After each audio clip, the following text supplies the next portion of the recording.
Hello student, MS class में आप सबका स्वागत है।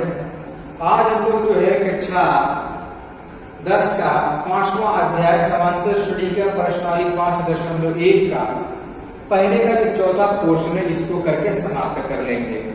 देखिए, पहला जो क्वेश्चन था उसमें 4 क्वेश्चन दिया गया था। चारों क्वेश्चन को हम लोगों ने बारी बारी एक एक लेक्चर में कंप्लीट किया हुआ है। उसका ये चौथा पोर्शन है। देखिए, क्वेश्चन तो है आसानी है, लेकिन हल करके अगर करते हैं तो थोड़ा सा इसमें टाइम लगता है। ठीक है, वो ना केवल क्वेश्चन को देख करके अगर बता सकते हैं तो कोई दिक्कत नहीं, लेकिन अगर हम लोग हल करके देखें तो इसको थोड़ा सा आसान में बनाने के लिए सॉल्व करने का थोड़ा सा समय लगेगा आप लोग को जरूर। ये तो आप लोग को निश्चित है कि आप लोग को समय लगेगा, इसलिए इस पर ध्यान देने की जरूरत है कि क्या क्वेश्चन कह रहा है और कैसे हल करना है, क्या बताना है।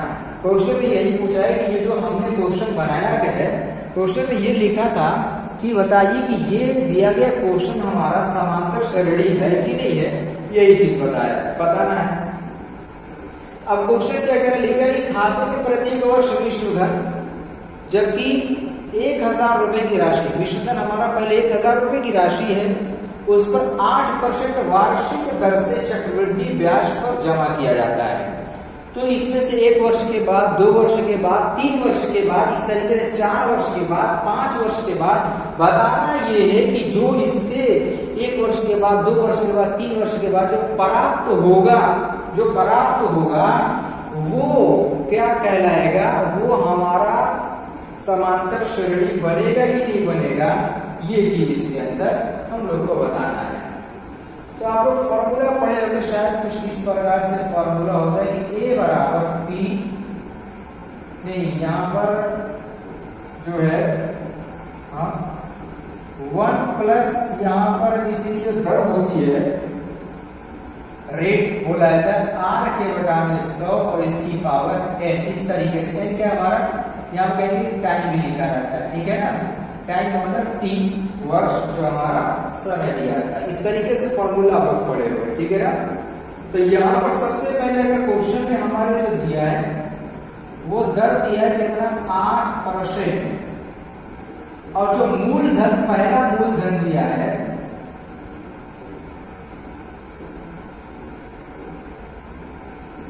जिसको हम लोग A1 कह सकते हैं, वो हमारा 10,000 है, ठीक है ना। अच्छा, 1 वर्ष के बाद, ये पहला वाला हो गया। अब 1 वर्ष के बाद कितना हो जाएगा,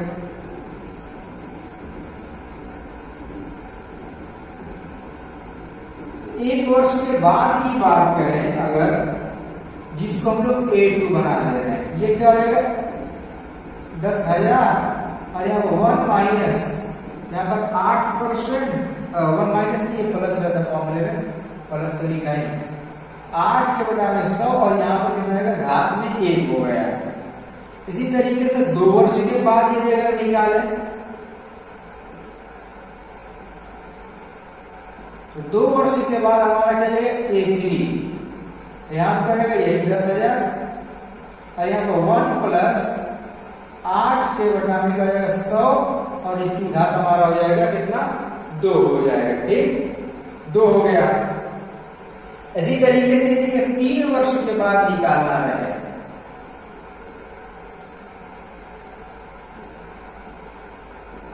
तो यहाँ पर A4, और यहाँ पर भी हमारा यही हो जाएगा 10,000, 1 प्लस 8 के बटा में 100, और यहाँ पर घात कितना हो जाएगा, 3 हो जाएगा।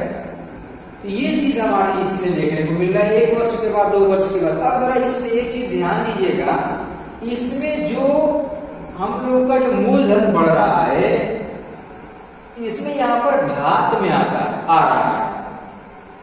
रहा है घात में।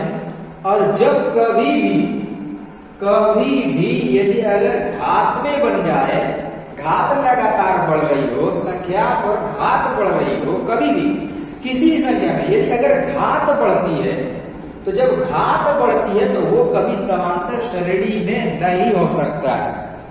घात की बात कर रहा हूं मैं, ये ध्यान दीजिएगा, केवल और केवल घात यदि अगर बढ़ती चली जाए वो समांतर श्रेणी के अंदर नहीं होता है। जैसे बात करें यहाँ पर 2 की घात 1, 2 की घात 2, 2 की घात 3, जो कि घात इस तरीके से जरा देखिए घात लगातार बढ़ रही है, तो घात जब बढ़े तो ये कभी समांतर श्रेणी में नहीं आएगा, ठीक है ना। तो यहाँ पर हम लोग इसको केवल इसी तरीके से लिखेंगे, अतः संख्याओं की सूची समांतर श्रेणी में नहीं है। रीजन यहाँ पर मैं बता रहा हूँ कि आपको क्वेश्चन में घात दिया, आप चाहो कि इसको हल कर करके मान निकाल सकते हो, सबको यहाँ पर आप हल करके निकालेंगे, निकल जाएगा। जैसे कि इसको निकालेंगे तो जो है आप जब इसको हल करेंगे, ये तो आसान मालूम है, 10,800 हो जाएगा, कितना हमारा 10,000, ये हमारा 10,800, इसको हम लोग 12,597 हो जाएगा, कितना 12,597 आ जाएगा, ये हल करने के बाद बता रहा हूँ। और इसको निकालोगे तो 15,889 हो जाएगा, 869 हो जाएगा, 15,869 इस तरीके से। अब जरा देखिए अंतर निकाल सकते हैं, D1 D2 D3 इस तरीके से निकाल सकते हैं, कभी बराबर नहीं है, नहीं आएगा, निकाल देखो इसे समांतर श्रेणी बना लो। चलो 1080 800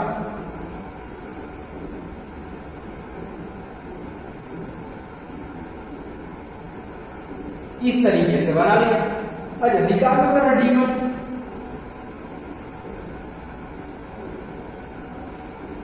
-1000 10 है, यहाँ पे क्या आएगा तुम्हारा 800 हो जाएगा। जरा निकालो तो D2, इसमें से घटा देंगे,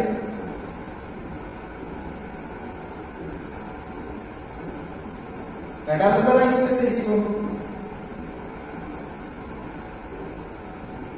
ये हमारा 7 हो जाएगा, 9 यहाँ पर रह जाएगा, और 15 में से 8 जाएगा, कितना जाएगा, 15 में से 8 घटा देंगे, 7 आ जाएगा। यहाँ पर हो गया हमारा 11 में से एक में से 0 जाएगा 1। अब देखो ये बराबर नहीं हो रहा है, यहाँ पर हमारा देख रहे हैं कि D1 does not is equals to D2, D1 D2 के बराबर ही नहीं हो रहा है। तो जब D1 D2 के बराबर नहीं हो रहा है तो हम लोग क्या लिखेंगे, यहाँ पर सीधे सीधे क्रमागत पदों में अंतर समान नहीं है।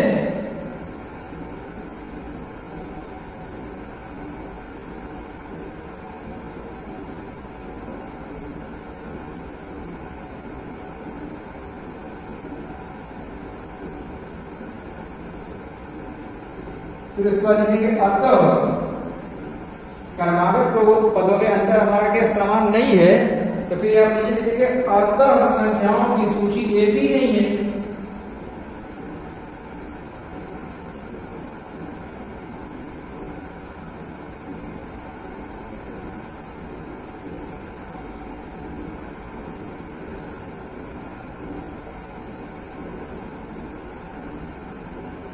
इस तरीके से जो है लिख करके दिखा दिया जाएगा। ये हमारा चौथा पार्ट भी आप लोग को इसका क्लियर कर दिया गया है, ठीक है। ऐसे जो है आप लोग चारों पोर्शन को इसको हल करके जो है दिखा सकते हैं, हल करके लिख सकते हैं कि किस तरीके से हमारा क्वेश्चन समांतर श्रेणी के अंदर होगा, कैसे समांतर श्रेणी के अंदर नहीं होगा। उम्मीद करता हूं कि जितना भी पोर्शन मैंने बताया है आप लोग को सारा पोर्शन क्लियर हो गया होगा।